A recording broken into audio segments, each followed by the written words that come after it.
Hello everyone, this is Clement, and in today's episode, I'm going to share with you one of my findings, a District 9 freehold property that is selling much more cheaper than the District 9, the 99-year-old property.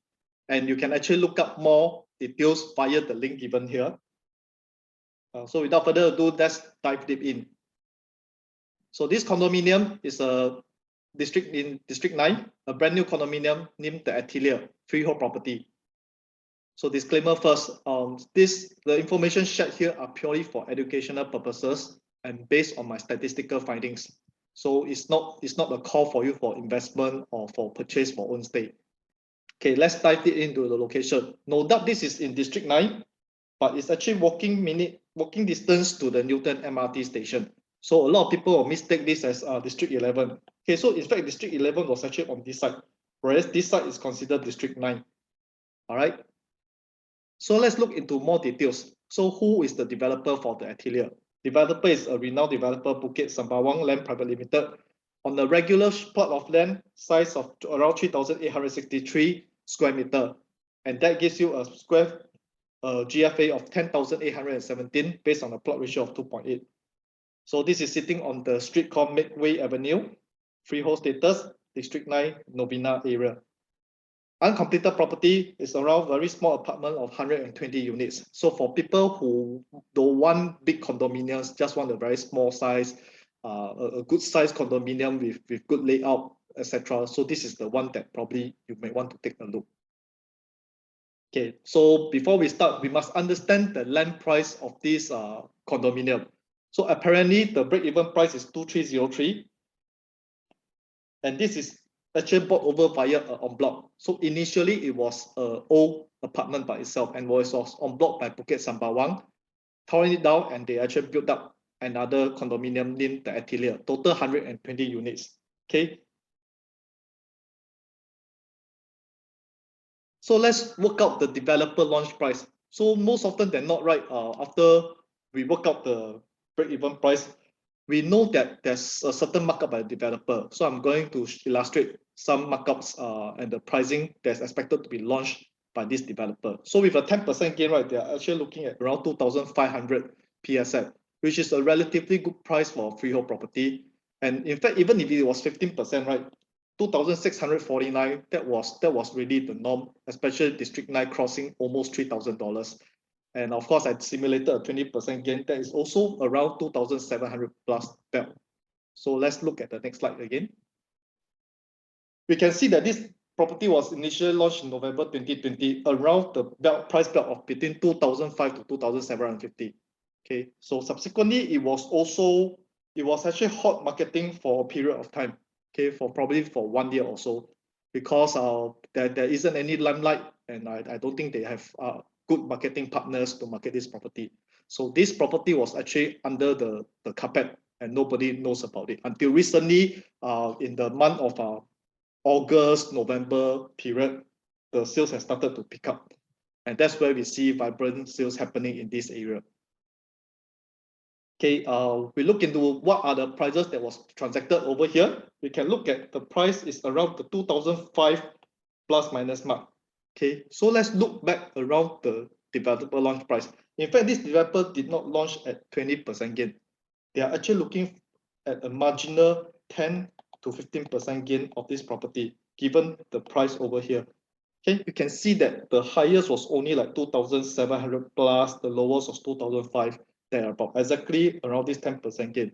And why is it so important to purchasers and investors like yourself?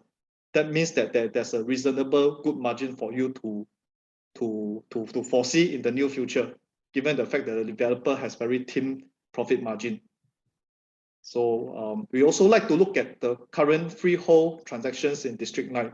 Okay, so over here, we actually took up some properties, 8 Harlot, Lot 65, the Avenue, and the Atelier. So look at it, these three properties being freehold all crosses the $3,000 mark. 3,000. That means that makes it so interesting that from my findings, right, I managed to find this property that was around the 2,700 PSF only. A great saving of, let's say, 10% premium from the asking price in District 9. Okay, so most often than not, for seasonal investors and purchasers, you know that District 9 properties are crossing 3,000. So it's very, very rare to find a freehold property at a premium and a discounted price of 10%, selling around 2,000, 2,700 PSF. So let's look at the historical price transaction of that area. Okay, so the green line demarks the average price. And it was deemed that the average price in District 9 crosses at least a 3,100 PSF. Okay, so these are the price performance for 800 and so on and so forth. Let me just erase the while for clearer illustration. Okay, so let's look at 800. Okay, 800 was actually launched and was transacted around 3,700 PSF belt. Let's look at the next property, Lot 65. You can see that the price actually goes on a margin up, ranging from 3,000 up to 3,700 PSF. So this is the norm in District 9. And we look at the next one called the Atelier. Atelier launches in a wide spectrum, which forms a linear line around here, which reflects the overall average of the property prices in District 9, averaging around 3,100 PSF. Okay, and the last one we're going to look at is the Atelier, the one that I recommended. Okay, so apparently developer actually launched it close to 3,000 price mark. But I think due to the lackluster marketing and the property market, right, they actually spoke to a marketing agent and they actually bring down the price much more that is more acceptable to the general public. So a lot of you will be thinking, hey, why doesn't want the developer to make money? Yes, of course, it's in the interest of the developer to make money. But there again, they wanted to sell their property in order to avoid the 5 years ABSD mark. So rightly pricing a property is exceptionally important in today's market where there are so many choices around. And that makes this finding so useful. And that becomes one of my radar that I found this property called the Atelier. That's really under the carpet where the prices are much more below the average transacted prices in District 9. Okay, so what Atelier is selling? Let's look at the livable space. Okay, so this is a 2-bedroom layout. They call it the dual suites. Okay, so this is the way that Bukit Sembawang name it. They name it the dual suites, DUOSUITS. So why do they name it the dual suites? Let's look at a closer look. You see this master room is at one side of the unit. Okay, the second one actually has a unique bathroom by itself as well. So it's very rare to find in today's time, right, a 2-bedroom plus the 2-bathroom layout that gives you a sizable kitchen, a living hall, and a balcony. Okay, so it's very rare. In fact, this property was actually much more common in the outskirts region, very rare in the District 9 prime area, where there's actually good living size of the kitchen hall, bedroom, balcony, etc. So let's dive deep into next slide to look at the dimension of the space. Okay, so just this alone, right, you see the master room offers you a 13 square meter area, which allows you to put in a double-sized bed. Whereas the common room allows to put you a super single size bed. Of course, a queen size bed, you may put it in, but you may have difficulty walking around the house. All right, so this is the unique configuration. And bear in mind that there's a very small walkway that doesn't give you a longish layout, where this is considered wasted space. Okay, so the developer also take into consideration to build this properly, and not forgetting to give you a very sizable squarish balcony. The next thing I favor this property was the viewing distance from the sofa to the television, a good 4 meter length, which is very rare in the District 9. Usually it's around 2.8 meter, there about plus minus. But this one gives you a good 4 meter distance. Okay, let's look at the next slide. So why this freehold versus the others? So like I mentioned, developer named this as the dual suite. In layman terms, we call this the 2-bedroom type. Also, both are actually similar. And I found that from my radar, right, I found this space at 872 square feet, which is around 81 square meter. Okay, so this unit 0702, right, is currently having a promotion selling at 2267,650. A lot of people say, wow, is it too expensive? Some people say it's affordable or whatsoever. So is there a benchmark? Is there a guideline? And why makes it so interesting? The PSF, when you break down, is around 2,600 PSF. So remembering the slide that I shared just now, the developer actually make 10 to 15% which they will be selling at 2,700 and below margin.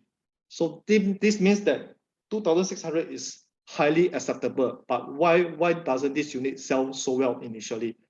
Because it was under the radar. So let's look at it. What is the reference for this freehold property versus others? Okay, yeah. So as mentioned here, so this is the expected gain of 2,500 to 2,600, and this is selling at 2,600 PSF between the price margin of 10 to 15%, and they are not even looking at 20% gain. Okay, so let's compare the current 99-year-old leasehold property in District 9 as well. Okay, I actually found from here that there's actually 2 units that was transacted in November 2021 and July 2015 of similar size, 872 square feet. Okay, look at the PSF, 2,005 and 2,615. So let's relook this property 0702, the Atelier. It was asking 2.26 million at 2,600 PSF, similar size, 872 square feet as well. So let's compare them side to side. Okay, at 2,600 PSF for freehold versus 2,500, 2,006 for 99-year leasehold. So given the option, what will you choose? So bear in mind that just relook again, this property was transacted in 2021 and 2015, similar size, 872. So we all know that property prices actually increased by floor level around $6,000 to $8,000. And due to PDPA and DNC, right, I got to mask off the property address, right? They're actually on the 5th floor and the other unit is on the 4th floor. The one that are listed over here is on the 7th floor, 0702. Does that mean that it's really a good steal? I mean, I don't know how you look at it, but from my understanding, from my experience, it is very rare to find a freehold that's much more cheaper than a 99-year-old leasehold. Okay, why is it so? Later I will explore in the further of the slide why freehold is the prime choice, especially for second property owners or investors like yourself. Let's look at the location again. So many people thought that freehold would be very far from MRT station. Not very true. So this is actually around 5 to 7 minutes walking distance from Atelier to Newton MRT station. And it's right smack in the central of Orchard Road, via 1 MRT station away. Okay, we look into the URA Master Plan. So this is Atelier on a very squarish layout. You can look over here, they are all occupied by residential buildings. Okay, so there's no new plots of land in that area anymore. And basically almost here, most of the properties are freehold and a combination of 99-year-old property. So what are the advantages of freehold? So based on my understanding and my experience, my clients actually use freehold as legacy planning. So what does this mean? So they probably service the mortgage for 20 years and this property become loan free. And because it doesn't have any shelf life like a 99-year-old does, they can actually pass this on to the next generation or to use it as a passive income. So for some of my clients, they actually collect this kind of properties, freehold property for long-term passive income. So imagine your mortgage is probably $4,000 a month and your rental is around $4,500. Initially, your passive income will be only $500, which is nothing to shout about. I'm right to say that. So after minusing off maintenance, agent fee, etc., you probably go into depreciation value. You go into negative. That means you need to top up money from own pocket. But is it really true or not? So for the investors, they actually think otherwise. They thought that they only need to service the mortgage for the next 20 to 30 years, and they will remain loan free. That is where they start collecting passive income out of it. Okay, so as I mentioned just now, right, freehold property are much more alike collectible items, especially for investors and for second property owners. And of course, there's many more advantage of freehold that comes along with it, which I'm going to share with you personally. If you ask me out for coffee, all right, yeah.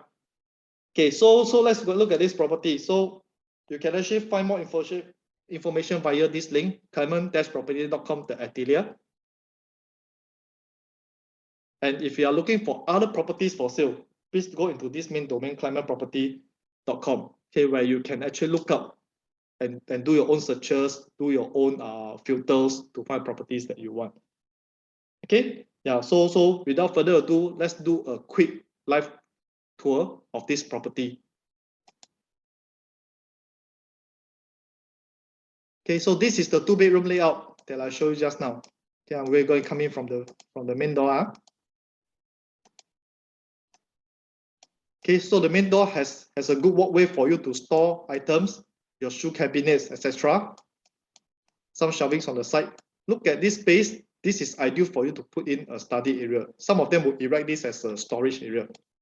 Open kitchen concept. For some who like enclosed kitchen, they can ask to do some carpentry work to block up this area. Let's walk into the living room. Yeah, this is the good viewing distance, a good 4-meter distance from the sofa to the television. And a sizable squarish balcony as well that allows you to put a lazy chair outside, probably a dining table also. Let's look at the master room. So as mentioned just now, this is a dual suite. So this master room comes with a double bed that allows you to put in a double bed, a 13-meter square area that's perfect for you to maximize the use of the whole space for 2 persons. Okay, and of course the attached bathroom, fully fitted attached bathroom. Okay, rain shower, cabinets, full-fledged cabinets. Let's go into the next bedroom.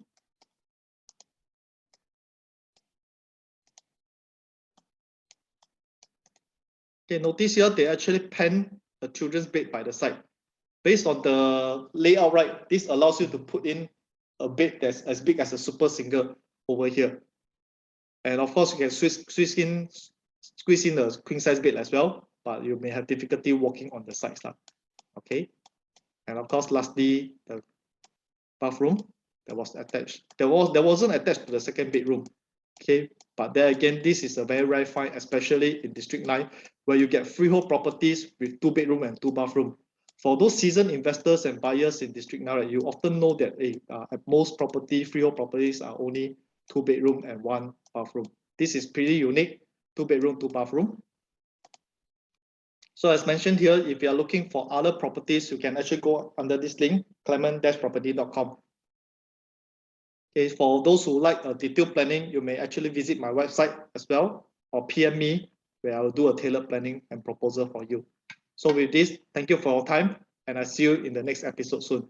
Bye.